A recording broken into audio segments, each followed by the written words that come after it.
Hi, beloveds. How are you today? I'm so glad to be with you. Thank you for being here, okay? So please share this video and post your comments below to let me know if this was helpful for you. All right, so let's just get right to it. Um, the past couple of videos, I've been talking about how to increase your income. So my mind has been thinking about that a lot. And I wanted to share with you two stories about how people increase their income. And these are people I know. So, first story. Let's call him Todd. So, Todd has a PhD in industrial psychology, and they were working at a really well-known public school, but it's a university, public university. It's a state university. And they were making very good money. They loved interacting with students. That was their thing in their heart. They loved mentoring students. And so teaching seemed like a natural fit. So they were teaching industrial psychology in a state university, making pretty good money. We're talking about 75,000 to 85,000. But they wanted more. They wanted more money for their family and to save up for retirement. So you know what Todd did? Todd switched employers.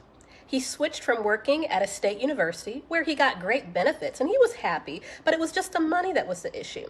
And he moved into the federal government. He used his PhD in industrial psychology to work in the federal government. And he was a GS-15. And he went from making 75 to 85,000 to making 120 to $150,000. That's a huge income increase. And you know what he did? Remember, Todd loves working with students. And so what he did was his whole staff, except one person, were all what they call Pathways students. So Pathways program, it's a program in the federal government where you can have students from college and university to work in the federal government, full or part-time. So he got to mentor students and make more money. And he didn't have to increase his education. He didn't have to get another certificate or nothing. He just switched employers and made a lot more money. Isn't that really awesome, right? So that's one example. Another example, okay? Samantha. Samantha is a teacher working her butt off in the public school system. And do I even need to explain how the public school system works here in the United States? A lot of hours. They have to pay for many of their own supplies. They're not given the resources they need. A really tough job, a job that feels good to work with children, and that's really fulfilling, but it's just a field that's not as appreciated here in the United States as it is in other countries, at least on a public scale. So Samantha was overworked, but she loved teaching. She didn't want to stop teaching, but she needed and wanted to make more income so that she can have more freedom with a lifestyle and a career that still fit her values. She didn't want to change industries. She didn't want to change the kind of work that she did. So you know what she did? She left the public school system after working with me and getting her resume together and interview skills and everything.